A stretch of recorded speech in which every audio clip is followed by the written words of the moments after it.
On today's show, Pick six against TCU this year. Is that your first career pick six? It is, yes. What was going through your head during that play? Just catch the ball.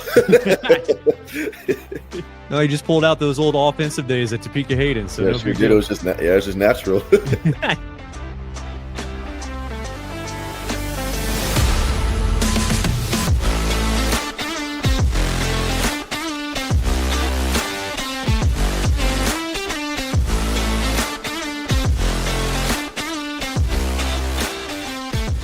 If you're tuning in or watching Kansas Sports Chatter, there's a really good chance that you like high school sports. And if that's the case, this is a really good time of the year.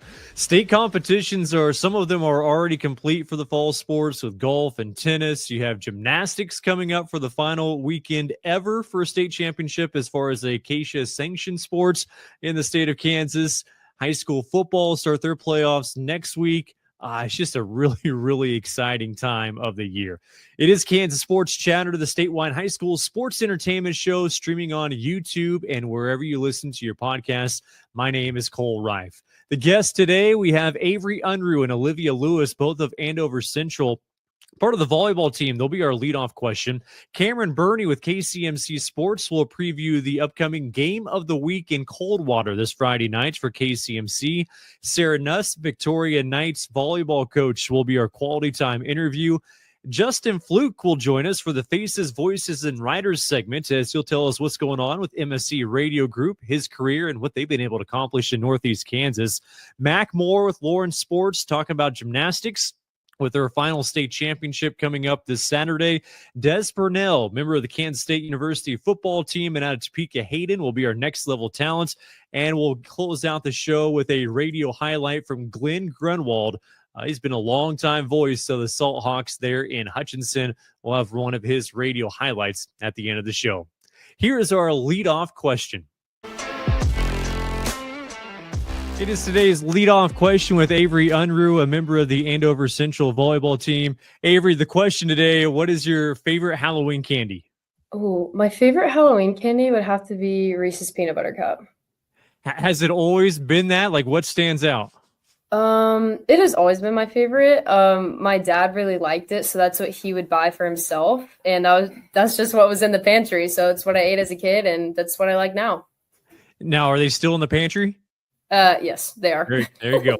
So as a kid, do you remember any like strategies that you had to get the most candy on Halloween night? Oh, well, there were certain houses in my neighborhood that gave out full-size candy bars. So you have to go to those houses first. So you knew the areas pretty well, like where to go?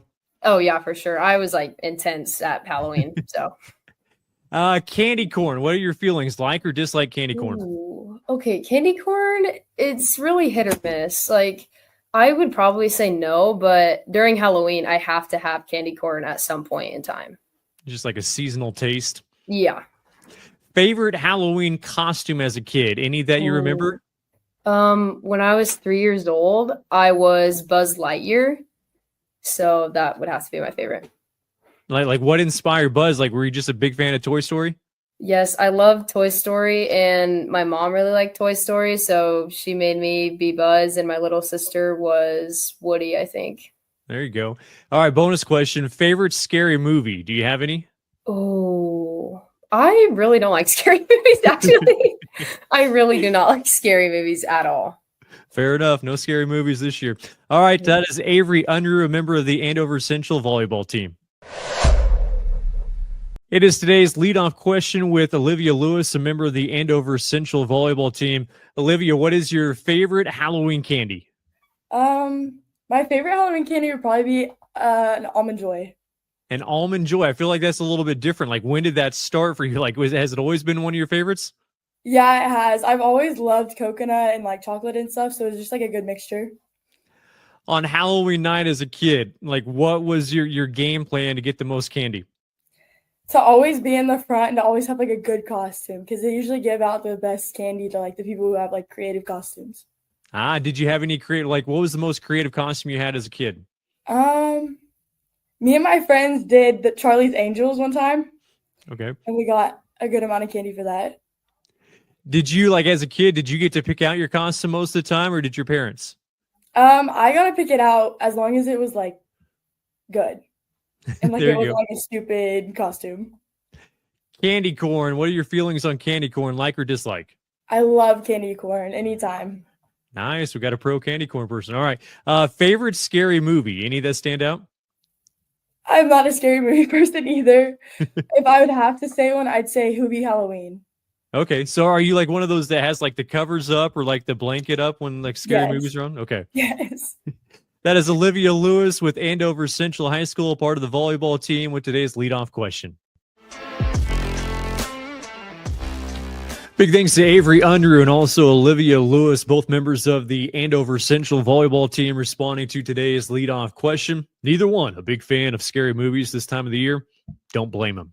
Hey, anytime KCMC Sports shows up to your high school gym or your football field, it's a big game. And that's the case this Friday night, as they'll have that broadcast of the Oxford Wildcats taking on the Timberwolves of South Central. Big game, and to preview that matchup, here is the play-by-play voice of KCMC Sports, Cameron Burney. Hey, Cole. Yeah, thanks. This Friday, we're actually headed down to do an 8-man district title game, a couple undefeated teams there. Last week, we were at Hayes and Great Bend, and that one was just a movie. So going a little bit smaller this week, going down to South Central to do an 8-man D1 district title game between South Central and Oxford. Oxford just 3 losses in the last 2 years. And 2 of them last year were to South Central and then the eventual state champion, Hoxie. And South Central, since week 5 of 2023, they've only lost 2 games. And one of those was the state title game to Axtell 2 years ago, and then last year to the eventual state champion in Hoxie in a Final Four game. So you can watch that, our Facebook and Huddle again at KCMC Sports. Love what you're doing with the podcast, Cole. Thanks again for having me for just a second. I appreciate it, Cameron. Biggest question, I guess, right now is whether or not there'll be a holy hellfire that is mentioned during that broadcast Friday night. Hopefully there is, because that means that's probably a pretty big game. All right, we'll take a break. When we come back, Sarah Nuss, the head coach of the Victoria volleyball team. How about some records being set this year for Victoria Knights volleyball? Most wins in their program history. Started up in 1973 for Victoria volleyball, and they reached over 30 wins this year, which is the most in school history. We'll talk with the Knights head coach, Sarah Nuss. That interview is next.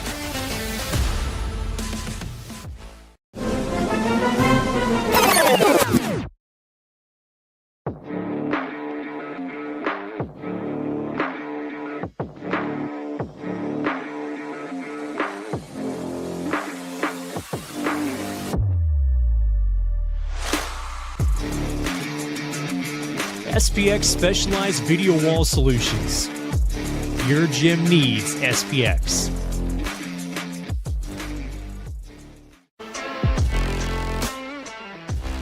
It is our Quality Time interview on Kansas Sports Chatter, an opportunity to spend a little extra time with our next guest, and that is Sarah Nuss. She is the head coach of the Victoria volleyball team. Hey, Coach, appreciate your time. This time of the year, just how much excitement is it for you as a coach and your team? It's always an exciting time of year. It's a double-edged sword though, because sometimes I'm not. I just told them the other day I'm not ready for it to be over. So it's as exciting as it is. It's also we're winding down. It definitely brings out extra fire in some of the players. Also brings out some nerves. Sometimes we have to work through some of that. But as I tell them, I'm like, we're playing volleyball just like we've done all season. So. You talk about the journey of a season. It starts out, you probably had some contact with them during the summer, and then, getting practice rolling in August. And now, with, state volleyball, it pushes up to the month of November. What's that journey like from start to finish as a head coach? In the summer, we do more. I kind of let them just play on their own. And I tell them in the summer, I'm not here to coach you much yet. You'll get plenty of that in a couple months. So summertime, I kind of let them play on their own, kind of let them coach themselves, because I'll be honest, I enjoy watching them as players grow in that role. One, it involves the communication that's so important on the court, but then also court awareness, which is an important skill as well as a player, even like making a lineup. So when we're in summer league stuff, I kind of let them run the show to some extent. I mean, I have practices and things like that, but we make teams. Sometimes I let them be on teams with friends or classmates instead of who would be varsity versus who would be JV. We intertwine that sometimes. Obviously, have camp in the summer, and we do more skill fundamental work. And then that's how we end our summer. We always do camp that last week that we can work as a team. And then that's I tell them that's your prerequisite to practice. So then when practice starts, we can hit it hard because we have that fast turnaround. When they added the jamboree, and we usually play then that first Friday that competition can begin. So it's usually we have games within a week or two. So we do a lot of skill development during the summer and kind of free range. And then once August hits and season starts, we can start focusing more on a rotation that we might want to run or need to run, try different rotations, see what works with that quick turnaround. Throughout the season, we kind of, we might tweak a rotation here or there. I have a couple girls that kind of flip-flop in and out for each other.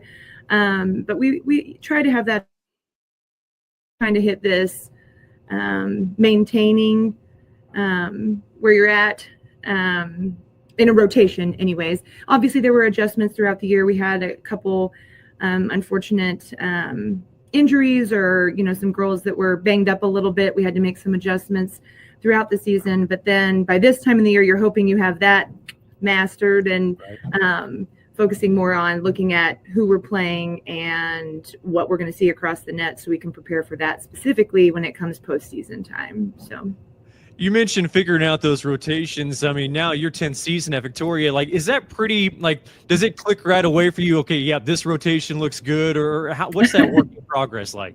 I would like to say yes. It's a trial and error thing. I've been really fortunate. I have several players that can play multiple positions. And so mid-game, just last night at regionals, I had some hitters flip-flop where they, instead of going right side, they were going outside to match up with a taller hitter across the net for a bigger block. So I've been really fortunate to have some players that can play multiple positions. But yes, I would like to say, just especially after you've had them for a couple years, you kind of know where their strengths are. But even just this year, I learned one of my hitters, she told me her favorite spot to hit was actually in the middle. And I went, I didn't know this.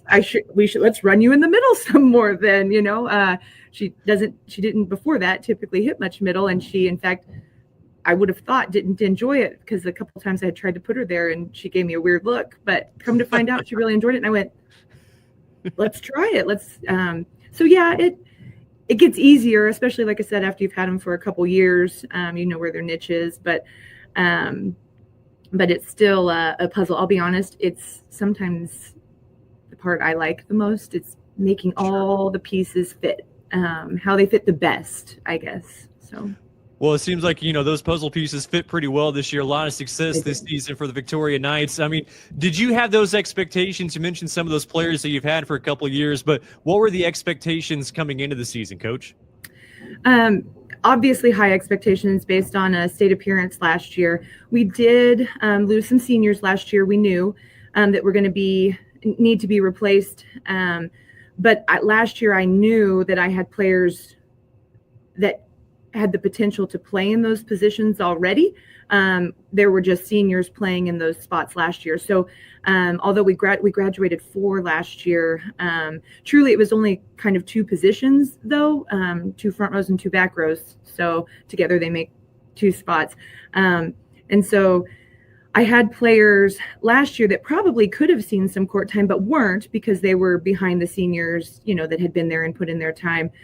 So tried to get them some experience last year, a little bit here and there when we could. So that way, when it came time this year, they were comfortable on the varsity court. But they, again, so expectations were high, and they knew that, and they had the expectation for themselves coming off the state appearance last year. And that really showed this summer. I had a lot of girls putting in a lot of extra time, especially in the weight room. Because they knew they wanted this season to look good, and they have done so. So it's paying off. You talk about this time of the year, like teams always want to be battle tested, and you look back at your regular season, just that schedule and the competition you played. I mean, I know you faced Ellenwood 3 times. Yes. Like, do you feel like those types of matches really help out at this time of the year? For sure. I know Ellenwood was actually our last regular season game, and we lost. As you stated, of our 6 losses, 3 of them have been to Ellenwood. But it was our last regular season game, and we lost. But I told them, I was like, there is no better game we could have asked for to prepare us for postseason than to play an Ellenwood, a team like Ellenwood. So it definitely was to our benefit to get us ready for postseason play. They make you better, and that's we learned weaknesses of ours that we needed to work on, but then also seeing a faster paced game. Again, prepared is the best way you can prepare for postseason. Sarah Nuss joining us here, head coach of the Victoria volleyball team. You mentioned learning. What about you as a coach? Like now in your 10th season at Victoria, like what do you do to, make sure you're keeping sharp as a coach before you go into a season or sometime during the off season as well? Truly, it's so funny. I played for so long. I still feel like I'm learning part of the game too, from a coaching, from a different perspective. But then being able to relate back to being in that player position, in previous years is nice. Staying on top of all the rule changes that they have every year. My girls will tease me, and when they watch this, I'm going to say the word. I'm a protocolical. I like the protocol. So I'm staying up on the rules. Sometimes there's big rule changes. Keisha throws out. Other times, not so much, but staying up on that stuff, trying to, just like last year, they changed back to the postseason formatting with the regional versus sub-state. It was just sub-state, then they added the regionals back, to play into sub-state. That's definitely, I enjoy watching college volleyball. So, and even, I had a conversation with the girls. I was watching Nebraska play Penn State. Mm-hmm. I was watching that game a couple weeks ago, and just listening to the commentators commentate that collegiate level volleyball, number 1 versus last year's national champion. Some of the comments, I then was able to take some of that back and actually applied it to our Ellenwood game, was one of the things I had brought up to them. So, something the commentator had said stood out to me, and I felt like it was important for our girls to hear those same things before they played a tough team. Watching that, still learning. You see it from a different angle from the sidelines than you do on the court too. So even watching on the TV. So just continuing to watch it, and the love for the game is there. So when I get the chance, I take it. Well, Victoria as a community, I always love, calling games at Victoria, even for basketball, and just that gym. I mean, it just felt like it was so loud and everything was right on top of you. What's it like with home volleyball matches for Victoria? One of the things I tell the girls is get your crowd involved. And you do that by you getting excited. You getting excited gets them excited, and then it builds that environment. We love having when the football boys come in, or any of the student section. When we got a full student section, but you can always tell when football practice gets out because they pile in. And then I tell them feed off of that. So every point you win, you got to enjoy that home crowd and give them something to get excited about, and they'll get excited if you get excited. So, and you're right, it does feel like they're sitting right on top of you, and it's echoey, and it just means I have to talk louder, of course. But yes, that environment, I tell them, I'm like, you have the home crowd advantage. There's the loud bang I tried to warn you about. Be careful in there. To use that to your advantage, and we've had great community support, student section support. Can't thank them enough, because they're a part of the team. In that sense, when it comes to the excitement of the game, and they build that environment, and so they have a role whether they realize it or not. So, hey, Coach, appreciate your time. Thank you very much for having us. That is Sarah Nuss, the head coach of the volleyball team for Victoria High School. That'll do it for our quality time interview. Here's a hard truth. If your business isn't using AI in its marketing, you've already fallen behind. But there's an advertising agency in Kansas that can get you back up to speed. That agency's name is Myers Enterprises Media Research. The name sounds dry because the company's run by engineers, not salespeople. They use superior research and analytics that drive results with surgical precision. Marketing doesn't have to be a gritty battle in the trenches. Your business can win from the box. Visit their website, mediaresearch.agency, to learn more. It is faces, voices, and writers on Kansas Sports Chatter with so many great personalities, media personalities throughout the state. Here's our chance to get to know them a little bit better. Our guest today, Justin Fluke. He is the president of the MSC Radio Group out in Northeast Kansas. All right, so Justin, you're a Medicine Lodge guy. You went to school at Fort Hays State University. How did you end up in Northeast Kansas? Take me through your path. The stage is yours. Sure. Well, I appreciate it. Thanks for having me on, Cole, and congratulations on your new endeavor here. I'm kind of the weird kid. I wanted to be a sports broadcaster from the time I was like 10. I have cassette tapes of me doing sports recordings and doing my top 10 countdown. And I was fortunate they had a Christian radio station in Medicine Lodge, so I got to work or volunteer there a couple years, get some experience while I was in high school. And then, Fort Hays State, and worked for Eagle a couple years while I was out there in Hays, and went to a job fair in Wichita. And met Robert Hilton, who was one of the owners of the company at the time. And they had a position open for a sports director. And so I took that in 2001 as my first job out of college and thought, never been to Hiawatha, never heard of Hiawatha and many towns up around this area. But, it sounds like a good starting place. And I'll be here for a couple years and go somewhere else. And work my way up the ladder. Well, as it's turned out, it's been, 24 years later, and I'm still here. Everything just kind of fell into place. I was doing sports for 5 years, then decided I needed to start making money. So I got into sales, had an opportunity to get into the management group, had an opportunity then to buy into the ownership group in 2015. And then the other two owners of the company decided they were ready to retire 3 years ago. And so at that point, took over the company, and here I am for the rest of my life. So you and I are old enough to remember that media studies at Fort Hays was at Heather Hall. So it still makes me sad every time I drive through campus and I don't see Heather Hall anymore. It makes me sad. Just drove through this summer, actually, and the college, the campus, it's awesome. Love my time at Fort Hays State, and especially because I was able to get, such a quick start and get involved in radio and TV, my freshman year when I first showed up. I was only in Hays for 3 years, as it turned out, to get my degree. But I loved Heather Hall. A lot of great stories, a lot of great people that I was able to work with. And what I remember is just a lot of late nights at Heather Hall. I remember Tuesday nights when we can go to McDonald's and buy 30 cheeseburgers because they were 29 cents each or 39 cents each, and bring them back. And we'd all just be hanging out there, a lot of different evenings with tacos or burgers and working late and having fun doing radio and TV. So all the best stuff there at FHSU. Hey, Justin, for you, what is it about broadcasting that you love? I mean, you mentioned, at a young age that you were kind of interested in already, but even once you got into the industry, what is it that you just love? It's bringing an event to life, for people that aren't able to be there, and just try to, provide them with entertainment and information, to be able to promote, student athletes and programs and schools and communities.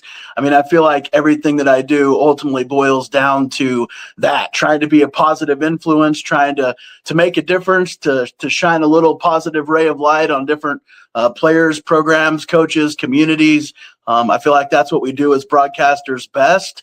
And that's what I love about my job every day. So I love your path, and you kind of explained it, getting into broadcasting, then the sales side and the management side and ownership side. So you have a really good coverage of all the facets of media. So for you, how have you seen the evolution of radio and how it has evolved, and just how you guys have been able to grow with MSC? Yeah, I appreciate you asking. I feel like radio has done a good job of, utilizing the technology that's been out there, and kind of gravitating towards that. They don't make a lot of traditional radios anymore, but the fact is there's more radios now than there's ever been at any point in America. Like, everybody walks around every single day now with a radio in their pocket. Every computer, laptop, phone, every smart device, and Alexa, it's a radio, right? And so just feel like the radio's done a good job of evolving with that.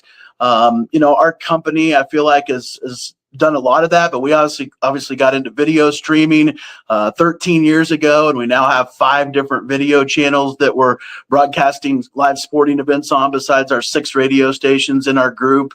And so, we do billboards, we still do some print, preview magazines, obviously the digital side of things, and what we've been able to do with our webcast and some of those things has been huge as well. So it's definitely changed a lot, but I couldn't be more excited about the future. I mean, I think it's continuing to evolve to where we're seeing more short form, exactly like what we're doing right now, right? Like short form ways that people can go on demand and get entertained or information that they want. And so that's another change I think that we're going through right now. But again, I think broadcasters are doing a phenomenal job of meeting people at where they're at and what they need, and still providing a free service that's accessible, and that's available when they need it. And so there's been a lot of changes, but it's been a lot of fun, and I'm really proud of the way that broadcasters have embraced the technology and the changes, unlike maybe some of the other industries. So. And I know you're still calling games for Holton High School up there, but I mean, just with your group in general, how much have you noticed the importance of covering high school sports and the expansion of that, and just how big that is throughout the state? Well, people can't get enough of it because, when you're broadcasting a live sporting event and people can't be there, you're probably one of the only ways that they have access to that event and to know exactly what is going on. And so, we're fortunate too. I feel like in Northeast Kansas, we're pretty spoiled up here, of course, with all of our different stations and video channels. We cover almost 50 teams. And so we're blessed in that regard. But man, I just feel like every year, every year that I've been here, it's championship for volleyball or football or basketball or wrestling. And we've got, 7, 8, 9, 10 teams in, state championship games or state tournaments or, state competition. And so this area has been incredible. I feel like, at the Twin Valley League and now the Big East with the Big 7 and Mid-East combining, and the Northeast Kansas League. And we cover schools and some stuff up in Southeast Nebraska as well. But the passion up here is real. Like, for whatever reason, I mean, sports has had a good tradition up here and people can't get enough of it. So whether it's coaches shows, scoreboard shows, podcasts, live games, no matter what it is, people can't get enough. And so I'm just appreciative to be in an area to where people, enjoy that as much as they do. Justin, appreciate your time and keep up the good work. I've enjoyed listening and following your stations. Thanks, Cole, and best of luck to you. Enjoy the new platform here. So. Thank you, sir. That is Justin Fluke, the president of MSC Radio Group. Are you looking for a new way to promote your business or organization? Do you want to get your message out to a statewide audience that loves high school sports in both urban and rural areas? Kansas Sports Chatter has advertising opportunities from commercials, sponsoring specific guests, product placements, and even a premier sponsorship. Let Kansas Sports Chatter promote your brand. Contact ksportschatter@gmail.com for more advertising details. That's ksportschatter@gmail.com. Come join the chatter. Kansas Sports Chatter is back at it as we bring in our next guest, Mac Moore with Lawrence Sports. You can check out lawrencesports.com. You talk about covering Lawrence High, Free States, even starting to expand to some of those area schools as well. Stories, photos, videos. Make sure you check out lawrencesports.com. Mac, appreciate getting back on the show. This is kind of a unique and special year for gymnastics, with it being the final year of it being a sanctioned sport through KSHSAA. And you look at, like your area, like Lawrence had its really time in the sun, like in the early 2000s, it seemed like getting state championships. And then, Lawrence Free State a little bit after that. Then you saw kind of Olathe East have its turn, and now it's been Olathe North over the last 4 years. But talk about the final year and what it's kind of meant for gymnastics just as a pure sport as it comes to a close, at least as a sanctioned sport. Yeah, I think with gymnastics, it's a very interesting sport because it doesn't always get the focus, it doesn't get the media hype, but man, all of those competitors put in so much work, so much time and effort. And if you've been out to a gymnastics competition, you'll see it where I think the thing that always has stood out to me is just kind of the camaraderie between all of the competitors, and that's kind of really been taken up a notch in recent years because as it's sort of had a little bit of a decline in numbers, which is what's ultimately led to this being the final year of gymnastics. You've had these teams like in Olathe where it's Olathe North dominating, but Amanda Harrington, who's the coach of the program, is the coach of all of the Olathe teams. So she's Wow. out there and she's coaching Olathe West, Olathe South, Olathe East, and all those teams practice together. And so they all have this camaraderie. It's similar. Shawnee Mission, same way. Lawrence and Free State have both for the entire time I've covered them over the last 5 years, it's been the Fire Lions is the nickname they have for themselves because it's Lawrence and Free State. And they compete, their scores are separate, but they're all together and they all have this kind of, just team concept and they're all rooting for each other. And I think also, it's for that with those, Olathes and Shawnee Missions and things. But I mean, honestly, it's all of them rooting for each other. There is so much positivity in the sport. I was thinking back, the first one I covered was the 2021, the first of the Olathe North run as they've won 4 in a row here. And that was the year was Ella Margheim was the one who she was a club kid who decided senior year just based on what she wanted to do. I think she was aiming to get a track scholarship. So she didn't want to spend all of the time focused on the club season as she would have, and instead wanted to focus on track. And then she's like, I still want to do gymnastics. So she went on the Olathe North team, ended up having, set the all around record at state, brings home that state. Like I remember it was, she had the Avengers theme as her, the in game was the Nice. for the floor exercise. And I just, as soon as you watch her perform, she snapped her fingers and the competition turned to dust. She ran away with that title. And from there Olathe North had really built stuff up. But I remember that moment at that floor exercise, and as soon as it was done, just every competitor just swarmed her, because she was the last one to perform, and that was kind of that closing out. And they kind of have that for the way they do it. The previous winner ends up, or I think maybe it was the Sunflower League winner. I think it's the previous year winner ends up being the one that gets to be the final floor routine. Just having that moment, and most of the years it's been, Olathe North winning and getting that, have that final moment. But you see that from a lot of the teams, and it's just been really cool. And then this last year, I think that was kind of the moment started by Margheim being, she kind of set the tone for club gymnasts, finally making the jump to high school, because that's kind of where the numbers have gone down. It's not that there's not as many, girls that are competing in gymnastics anymore overall. I don't know the total numbers, but I know that the high school numbers have gone down because a lot of them stick with club and don't come over. And it kind of made it where you just saw a bunch of competitors each year. Like that's how Olathe North kept their run going, was it was different club kids that were, giving high school a shot instead of keeping with that club season. And last year it ends up being Sophie Beaumont who comes in. Beaumont was a sophomore that comes in, and she's on a team with Emmy Keller, who was the 2-time reigning champ, and just looked like she had it on lock and was going to leave with a third straight. And instead it was Beaumont who delivered 2 perfect 10s at state. Wow. And ends up, getting that, and ends up being that 1-2 punch of Olathe Northwest to not quite enough to be able to steal the title.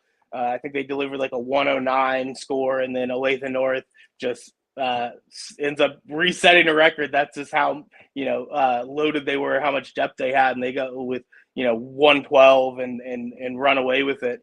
But yeah, this year, it was looking like Olathe North would just be on the path to do it again, get number 5.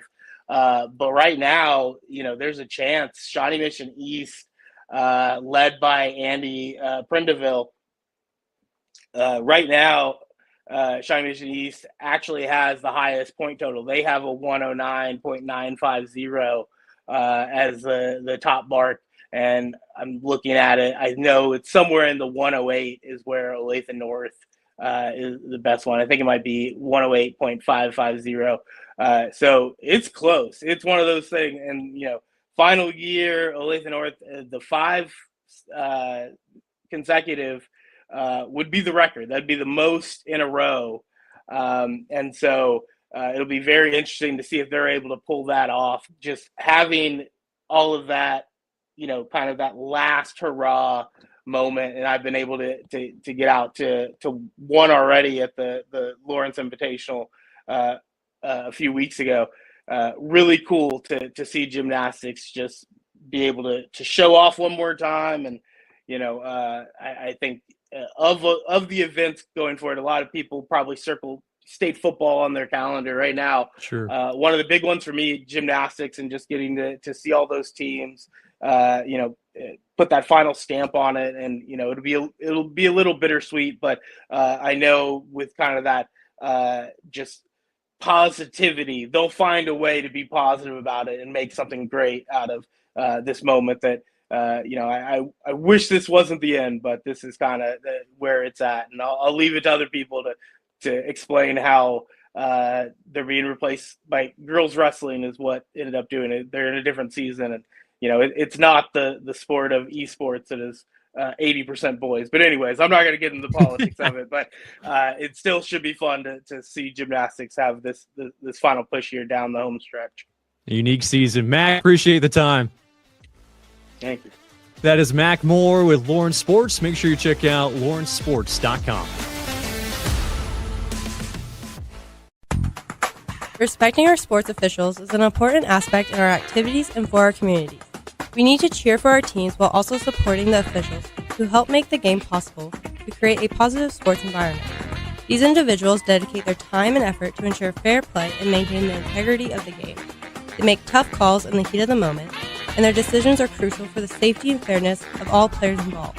When we show respect for our officials, we set a great example for athletes and fans. It is our next level talent segment on Kansas Sports Chatter, an opportunity to talk to former high school athletes from the state of Kansas that are now competing at a college or university in the state of Kansas. And today's guest, Des Purnell, a member of the Kansas State University football team and out of Topeka, Hayden. Hey, Des, appreciate your time and coming on the show. I mean, for you, going back to those Hayden Wildcat days, what was it like playing for Bill Arnold at Topeka? Very old school, very old fashioned, but great teachings. Yeah, just can't thank him enough. What are some of the memories that stick out the most from your days at Hayden?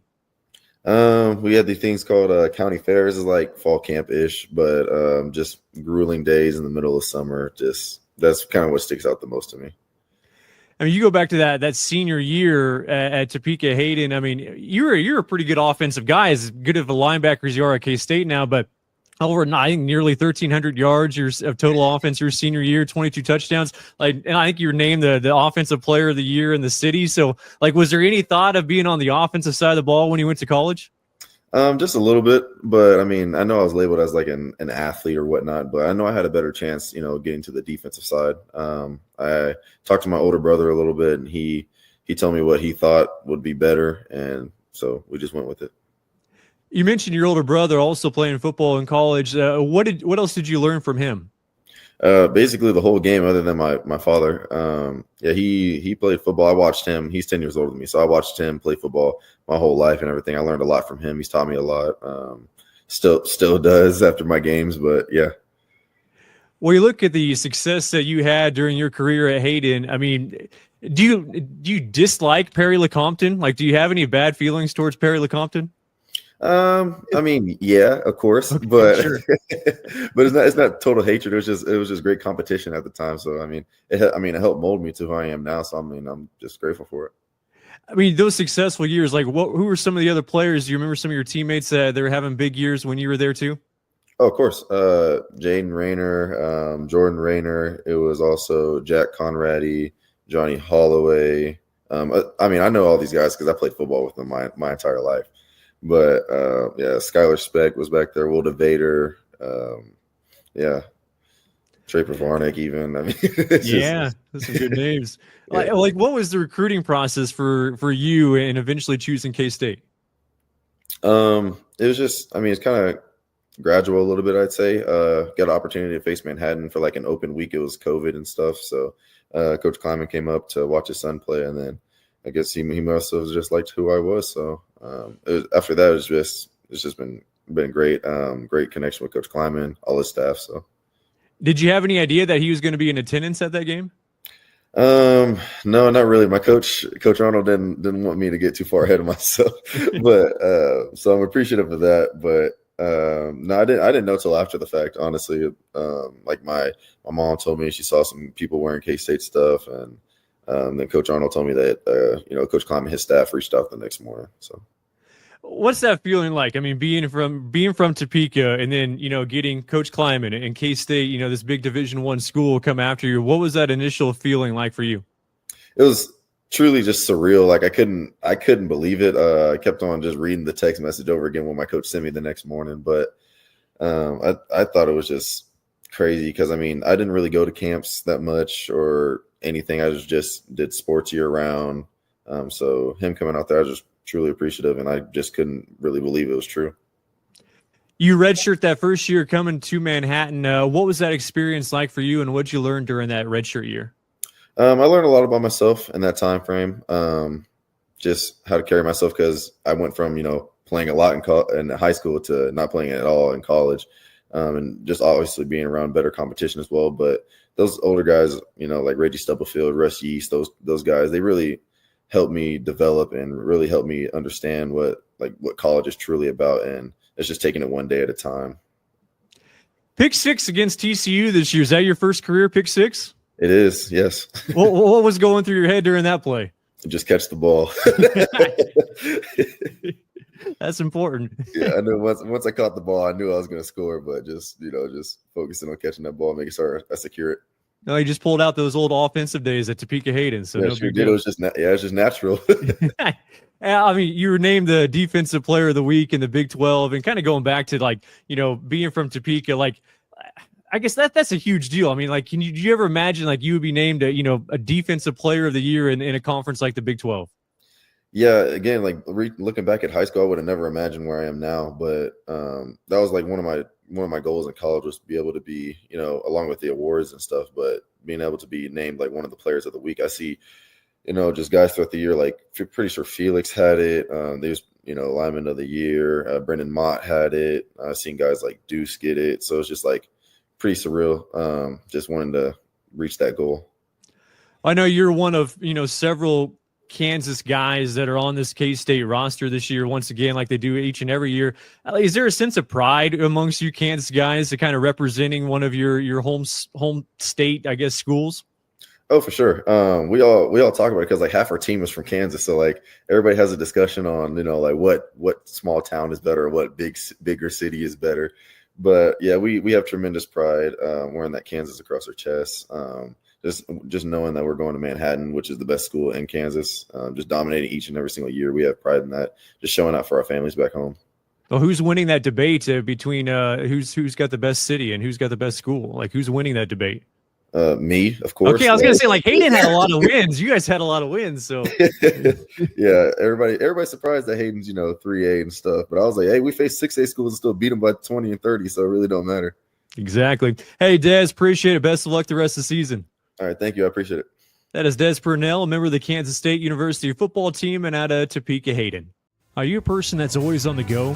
You can still easily keep up with Kansas Sports Chatter with the audio podcast. Hear each episode on Spotify, Apple, or wherever you listen to your podcasts. Make sure to follow the Kansas Sports Chatter podcast. Make sure you hit us up on social media. We're on Facebook, Twitter, and also Instagram. You can leave us any comments, what you like about the show, what you don't like. We respond to all hate mail at ksportschatter@gmail.com. To close things out, it is the longtime voice of the Salt Hawks, Glenn Grunwald, Mr. Hutchinson out there, as he has one of his radio highlights as Hutchinson having another successful year on the gridiron. Here is the voice of Glenn Grunwald. We'll talk to you next week, everybody. Back to passes. Tellis steps up, throws it across the middle, picked off. It's intercepted at the 35. There goes Jackson Anderson all the way to the 40, the 35, the 30, 15, all the way down and finally knocked out of bounds. And see where they mark it, right around the 19-yard line. His second pick of the year. His first one was against Andover Central that won for 6 from 41 yards out. This one, he takes it all the way down inside the 20.